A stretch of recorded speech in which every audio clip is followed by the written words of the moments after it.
जय हिंद साथियों, स्वागत है आप सभी का एक बार फिर से आपके अपने YouTube चैनल रानी लक्ष्मीबाई क्लासेस में। दोस्तों, इस वीडियो में हम लोग आरआरबी ग्रुप डी 2025 के लिए महत्वपूर्ण पहला प्रैक्टिस सेट देखेंगे, तो आप अंत तक जरूर बने रहिएगा। सभी महत्वपूर्ण प्रश्न होने वाले हैं। आइए बगैर समय को गवाए हुए सीधा क्वेश्चन की ओर हम लोग बढ़ेंगे। पहला प्रश्न आपकी स्क्रीन पर है, साथ साथ में आपको भी आंसर देने चल रहे हैं। ठीक है, देते हुए चलना है आपको साथ साथ में आंसर। पहला प्रश्न आपसे पूछा जा रहा है, देखिए स्क्रीन पर पहला प्रश्न आप सभी के बीच आ गया है। निम्नलिखित भारतीय शासकों में से कौन था जिसने विदेशों में आधुनिक पद्धति से दूतावास स्थापित किया था? ऑप्शन ए हैदर अली, मीर कासिम, शाह आलम द्वितीय या टीपू सुल्तान। तो इसका सही आंसर जाएंगे, कह रहा है निम्नलिखित भारतीय शासकों में से कौन था जिसने विदेशों में आधुनिक पद्धति से दूतावास स्थापित किया था? तो इसका राइट आंसर होगा दोस्तों टीपू सुल्तान। ऑप्शन डी इसका एकदम सही जवाब है। आइए दूसरे प्रश्न की ओर बढ़ेंगे। हम लोग प्रीवियस ईयर पेपर चल रहा है, यह प्रश्न ग्रुप डी परीक्षा में पूछे गए हैं कहीं ना कहीं। साइंस के भी प्रश्न देखेंगे, तो अंत तक आपको इस वीडियो में जरूर बने रहना है। शेयर कर दीजिए एक बार। निम्नलिखित में से किसने प्रसिद्ध प्रसिद्ध चटगांव शस्त्रागार लूटा था? तो महत्वपूर्ण प्रश्न है जीके का, इसका सही जवाब होगा सूरसेन। आप लोग सारे ऑप्शंस देखते चलिए, हम सीधा आंसर पर वार करेंगे। ठीक है, इसका राइट आंसर हो जाएगा सूरसेन। ऑप्शन बी इसका सही जवाब है। तीसरे प्रश्न की ओर बढ़ेंगे। अखिल भारतीय, देखिए अखिल भारतीय अस्पृश्यता संघ की स्थापना किसने की थी? महत्वपूर्ण प्रश्न है, कई एग्जाम में पूछा गया है। स्टार लगा के छापिएगा इसको। इसका सही जवाब होगा साथियों क्या? ऑप्शन बी, महात्मा गांधी ने अखिल भारतीय अस्पृश्यता संघ की स्थापना की थी, महात्मा गांधी। ऑप्शन बी इसका सही जवाब है। आइए अगले प्रश्न पर बढ़ेंगे। पूर्ण स्वराज्य की प्राप्ति की घोषणा भारतीय राष्ट्रीय कांग्रेस ने कब की थी? पूर्ण स्वराज्य की प्राप्ति की घोषणा भारतीय राष्ट्रीय कांग्रेस ने कब की थी? तो इसका महत्वपूर्ण प्रश्न है, एसएससी भी कई बार इस प्रश्न को पूछ चुकी है साथियों। ऑप्शन डी इसका सही जवाब है 1929 में। हर एक प्रश्न को रटते हुए चलना। आपका जो एग्जाम डेट है वो भी आ गया है ग्रुप डी का। जून में आपके पेपर स्टार्ट हो रहे हैं। भारत के विभाजन के समय भारतीय राष्ट्रीय कांग्रेस के अध्यक्ष कौन थे? सीधा आंसर लगा हुआ है, जेबी कृपलानी साहब कौन थे? ऑप्शन बी इसका एकदम सही जवाब है। ठीक है, आइए अगला प्रश्न देखिए। सांभर झील राजस्थान के निम्नलिखित नगरों में से किसके निकटतम है? कौन सी सांभर झील? महत्वपूर्ण प्रश्न है दोस्तों। ऑप्शन बी इसका सही जवाब है, जयपुर के निकटतम है। ऑप्शन बी इसका एकदम सही जवाब है। ऐसे ही प्रश्न आपको इस बार परीक्षा में देखने को मिलेंगे, तो आप हर एक प्रश्न को बहुत ही गंभीरता से लीजिएगा। ठीक है, 6 का ऑप्शन भी है। सातवां प्रश्न देखिए, कह रहा है विक्टोरिया जलप्रपात किस नदी से संबद्ध है? विक्टोरिया जलप्रपात किस नदी से संबद्ध है? तो इसका सही जवाब जाएंगे हम लोग ऑप्शन डी पर, जेम्बजी नदी से। ठीक है, ऑप्शन डी इसका क्या है दोस्तों? सही जवाब है। अगला प्रश्न देखिएगा। विश्व वन क्षेत्र में किस वन के फैलाव की प्रतिशतता सर्वाधिक है? तो 8 का राइट आंसर होगा दोस्तों हमारा ऑप्शन है, शीतोष्ण शंकुवृक्षी वन की जो फैलाव है, प्रतिशतता है, वो सबसे अधिक है। ऑप्शन ए इसका सही जवाब है। आइए बढ़ते हैं हम लोग अगले प्रश्न की ओर पर। अगला प्रश्न हम देखेंगे दोस्तों, हमारा अगला प्रश्न कौन सा है? कहीं ना कहीं बात करें तो अगला प्रश्न दोस्तों हमारा शुरू होता है, और ये रहा आपकी स्क्रीन पर अगला प्रश्न, 9वां प्रश्न। 9वां प्रश्न देखिएगा जरा। निम्नलिखित देशों में से किस एक में विश्व में सर्व अधिकतम आयु संभावित है? देखिए कह रहा है, दोबारा से पढ़िएगा प्रश्न को। निम्नलिखित देशों में से किस एक में विश्व में अधिकतम आयु संभावित है? अधिकतम आयु कौन से देश में संभावित है? जरा गौर से सुनिएगा इस प्रश्न को, और इसका राइट आंसर होगा ऑप्शन सी, जापान में। किसमें? ऑप्शन सी इसका एकदम सही जवाब है। नंदा देवी चोटी है कहां पर? तो इसका राइट आंसर जाएंगे ऑप्शन बी, कुमायूं हिमालय का भाग पर। जैसे ही हम 20 प्रश्न समाप्त करें जीके के, तो आपको कमेंट में जरूर लिखना है। इसके बाद हम लोग साइंस शुरू करेंगे कि आपका आज पहले प्रैक्टिस सेट में कितना सही हुआ है। हर एक प्रश्न लिखते चलिएगा। इसका सही जवाब 10 का ऑप्शन भी, कुमायूं हिमालय का भाग। नंदा देवी चोटी है कहां पर? कुमायूं हिमालय के भाग में। ठीक है, 11वां प्रश्न देखिएगा। प्रायद्वीपीय भारत के पूर्व दिशा में बहने वाली नदियों का उत्तर दक्षिण का सही क्रम बताइए।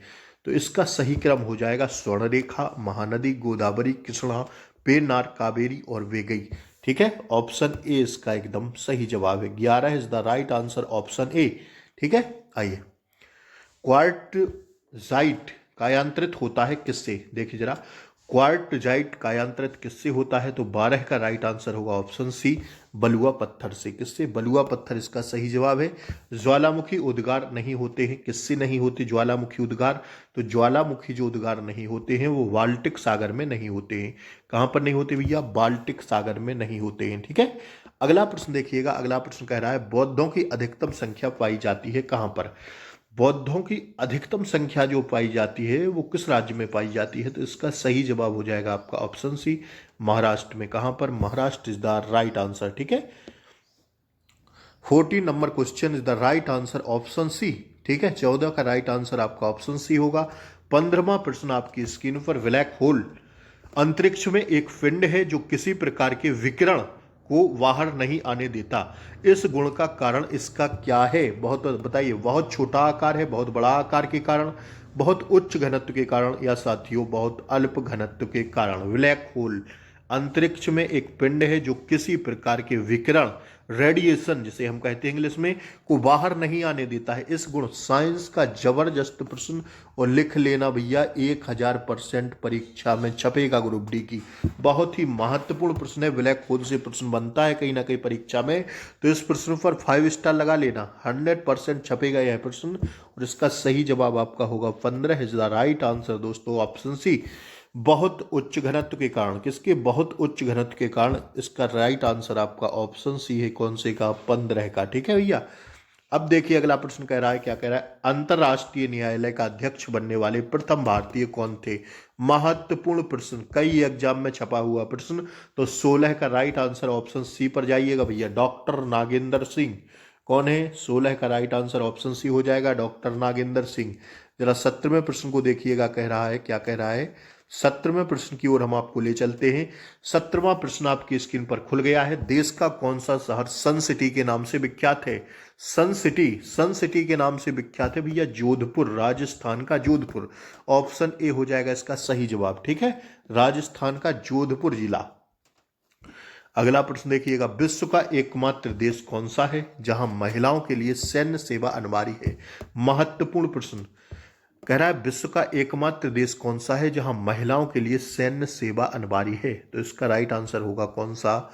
इजराइल। कौन सा हो जाएगा? इजराइल में। ठीक है, अगला प्रश्न देखिएगा, 19वां प्रश्न, भारतीय युद्ध स्मारक का पुरातत्व संग्रहालय कहाँ स्थित है? भारतीय युद्ध स्मारक का पुरातत्व संग्रहालय कहाँ स्थित है?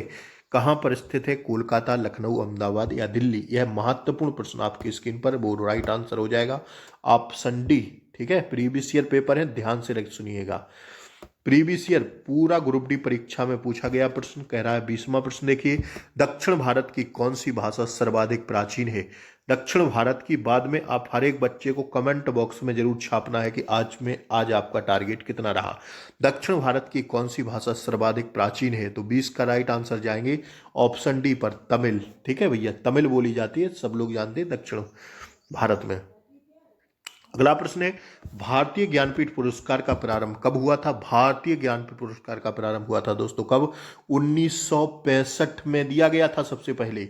ठीक है भैया, 1965 is the right answer, 21 of the D, 21 का राइट आंसर हो जाएगा ऑप्शन डी। 22वें प्रश्न को हम लोग पढ़ रहे हैं, निम्नलिखित में से कौन संयुक्त राष्ट्र की आधिकारिक भाषा नहीं है? जापानी, स्पेनिश, फ्रेंच या अंग्रेजी? तो बताइए इसमें से कौन सी जो है संयुक्त राष्ट्र की आधिकारिक भाषा नहीं है? 22 का आप लोग आंसर छाप दीजिए जल्दी से। ऑप्शन ए जापानी नहीं है। ठीक है, आइए 23वां प्रश्न देखिए, 22 हो गया ना, 23 देखिए, प्रथम बौद्ध संगीति का आयोजन कहाँ हुआ था? तो इसका सही जवाब जाएंगे, कहाँ पर हुआ था? प्रथम बौद्ध संगीति का आयोजन हुआ था कहाँ पर? आप सब लोग जानते हैं, आप बताएंगे इसका आंसर क्या होगा भैया? प्रथम बौद्ध संगीति का आयोजन कहाँ हुआ था? यह प्रश्न हम आपको कमेंट बॉक्स में छापने के लिए देते हैं, अगर नहीं आए तब हम बताएंगे, इसको कल कंटिन्यू करेंगे। ठीक है, बताइए इसका, सभी बच्चे इसका आंसर बताएंगे एक बार कमेंट बॉक्स में कि 23 का राइट आंसर क्या होगा। हम नहीं बताएंगे, बहुत आसान प्रश्न है। देखिए 24वां प्रश्न आपकी स्क्रीन पर है, the voice of the heart, the voice of the heart किसकी आत्मकथा है? तो यह आत्मकथा है दोस्तों किसकी? मृणालिनी साराभाई की। किसकी? मृणालिनी साराभाई की यह आत्मकथा है। और 25वां प्रश्न दोस्तों आपकी स्क्रीन पर चल रहा है, सागर तट के निकटवर्ती स्थानों पर सागर की ठंडी हवाएं कब उठने लगती हैं? तो यह उठने लगती हैं दोस्तों कब? ऑप्शन ए आधी रात के बाद। कब उठने लगती है भैया? आधी रात के बाद। ऑप्शन ए इसका सही जवाब है। अगला प्रश्न आपकी स्क्रीन पर ए रहा। 26वां प्रश्न देखिए, लोहे में जंग लगने का मुख्य कारक कौन सा है? लोहे में जंग लगने का मुख्य कारक क्या है? लोहे में जंग क्यों लगता है, किसके कारण? ऑक्सीजन, हाइड्रोजन, नाइट्रोजन या नियॉन? एकदम आसान प्रश्न है बच्चों वाला साथियों। लोहे में जंग लगने का कारण है ऑक्सीजन। ऐसा है भैया, ऑक्सीजन इसका सही जवाब है। Option A is the right answer. ठीक है। यूएनओ की उस एजेंसी का नाम बताएं जो बाल कल्याण के लिए कार्य करती है। बताइए क्या है? यूएनओ की उस एजेंसी का नाम बताएं जो बाल कल्याण के लिए कार्य करती है। तो 27 का हमारा सही जवाब होगा ऑप्शन सी, UNICEF। UNICEF क्या हो जाएगा भैया? UNICEF। ठीक है, यूनिसेफ।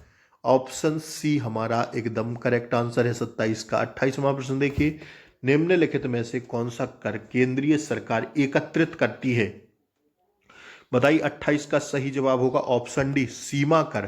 ठीक है, देखिए जो केंद्र सरकार है यह सीमा कर एकत्रित करती है। बिक्री कर, मनोरंजन कर व भू राजस्व कर ये नहीं करती है। कौन सा कर करती है? जो आपकी केंद्र सरकार है वो साथियों सीमा कर एकत्रित करती है। ठीक है। जमायते इस्लामी, अगला प्रश्न कह रहा है, जमायते इस्लामी निम्नलिखित किस देश का राजनीतिक दल है? जमायते इस्लामी निम्नलिखित किस देश का राजनीतिक दल है? 29 का सही जवाब होगा हमारा क्या दोस्तों? 29 का हमारा सही जवाब हो जाएगा ऑप्शन बी, बांग्लादेश। ठीक है, जमायते इस्लामी निम्नलिखित में से किस देश का राजनीतिक दल है? बांग्लादेश का। कहां का? Bangladesh is the right answer. ठीक है, 29 हो गया ना। 30 देखिए, कह रहा है विज्ञान के क्षेत्र में भारत में ने निम्न में से कौन सी प्रगति अभी नहीं की है? बताइए। तो भौतिकी में नोबेल पुरस्कार की प्राप्ति क्या भारत को हुई है? बताइए जल्दी से एक बार। आप लोग सभी लोग कमेंट बॉक्स करिए। बिल्कुल हुई है। चंद्रमा पर आदमी भेजने की ये नहीं हुई है। अंतरिक्ष में आदमी भेजने की, एवरेस्ट की चोटी पर आदमी भेजने की, ऑप्शन बी होगा। देखिए प्रीवियस ईयर प्रश्न है, ध्यान से सुनिएगा। ऑप्शन बी इसका सही जवाब हो जाएगा। ठीक है, आइए अगले प्रश्न को देखते हैं। हर्षवर्धन के काल में शिक्षा की सर्वश्रेष्ठ व्यवस्था निम्न में से किस स्थान पर थी? हर्षवर्धन के काल में शिक्षा की सर्वश्रेष्ठ व्यवस्था निम्न में से किस स्थान पर थी? तो 31 का सही जवाब होगा नालंदा में। कहां पर थी भैया? नालंदा इसका सही जवाब है। मच्छर निम्नलिखित में से किस रोग का वाहक नहीं है? बताइए। मच्छर निम्नलिखित में से किस रोग का वाहक नहीं है? 32 the right answer, option D. यक्षमा का जो है वाहक नहीं है, बाकी फाइलेरिया, मलेरिया, पीत ज्वर इन सब का वाहक है क्या? मच्छर। ठीक है, तो ऑप्शन डी सही जवाब लगा लीजिए। आइए जरा 33वें प्रश्न को देखिए। घाटे के बजट की पूर्ति कैसे की जाती है? बहुत ही महत्वपूर्ण प्रश्न है। अप्रत्यक्ष कर बढ़ाकर, प्रत्यक्ष कर बढ़ाकर, नोट छापकर या उपर्युक्त में से किसी की अथवा सही प्रकार से। तो 33 का हमारा ऑप्शन डी सही जवाब हो जाएगा। उपर्युक्त में से किसी भी अथवा सभी प्रकार से, या तो किसी भी प्रकार से घाटे की बजट की पूर्ति की जा सकती है या इनमें से सभी प्रकार से, प्रत्यक्ष कर बढ़ाकर, अप्रत्यक्ष कर बढ़ाकर, नोट छापकर। ठीक है भैया, आइए देखिए अगला प्रश्न। 33वां प्रश्न हो गया ना। 34वां प्रश्न देखिए। धन विधेयक के विषय में राज्यसभा विषयक कौन सा कथन सत्य है? बताइए। एकदम बच्चों वाला प्रश्न है, इकोनॉमी का लाजवाब प्रश्न है। ऑप्शन ए ही इसका राइट आंसर है। धन विधेयक राज्यसभा की स्वीकृति के बिना ही पारित हो सकता है। कह रहा था धन विधेयक के विषय में राज्यसभा विषयक कौन सा कथन सत्य है? तो धन विधेयक राज्यसभा की स्वीकृति के बिना ही पारित हो सकता है। ऑप्शन ए इसका एकदम सही जवाब है। ठीक है भैया, 34वां प्रश्न हो गया आपका। अब 35वें प्रश्न को देखिए। गांधी जी निम्न में से किससे प्रभावित नहीं थे? टॉल्स्टॉय, वाइविल, लेनिन या अपनी मां से? तो किससे प्रभावित नहीं थे गांधी जी? दोस्तों इसका सही जवाब है ऑप्शन सी, लेनिन से। ठीक है, ऑप्शन सी इसका सही जवाब है। 35 का छाप लीजिए, ऑप्शन सी सही जवाब हो जाएगा। आइए भैया 37वां प्रश्न की ओर हम लोग बढ़ रहे हैं। अब 35 के बाद 36 कह रहा है, निम्न में से कौन सा वैदिक काल में विद्यमान नहीं था? मादक पेय पदार्थ, पर्दा प्रथा, मनोरंजन के साधन या उपर्युक्त सभी। तो 36 का राइट आंसर हो जाएगा आपका क्या? ऑप्शन बी, पर्दा प्रथा जो है वैदिक काल में विद्यमान नहीं था। पर्दा प्रथा नहीं होती थी, ठीक है। बाकी मादक में पेय पदार्थ, मनोरंजन के साधन ये सभी थे, ठीक है। तो ऑप्शन बी इसका सही जवाब है, पर्दा प्रथा नहीं थी। 36 का क्या है राइट आंसर? ऑप्शन बी है। 37 देखिए, 37 कह रहा है, खिलाफत आंदोलन में कांग्रेस द्वारा असहयोग देने का क्या कारण था? खिलाफत आंदोलन जो हुआ था उसमें कांग्रेस द्वारा असहयोग देने का क्या कारण था?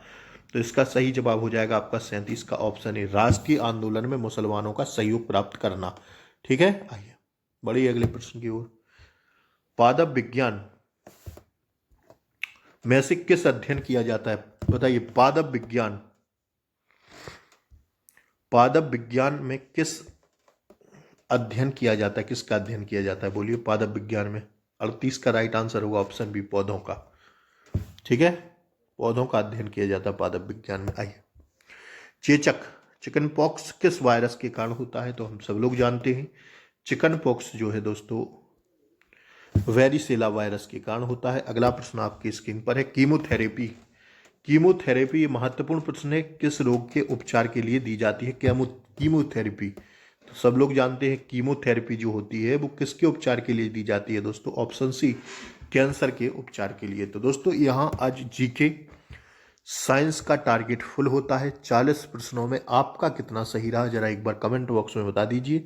इसके बाद रीजनिंग मैथ हम लोग देखेंगे अगले सेट के साथ। तो अब तक चैनल पर नए हो तो सब्सक्राइब जरूर कर लें, बेल आइकन प्रेस दबा दें ताकि अगली क्लास का नोटिफिकेशन आपको सबसे पहले मिले।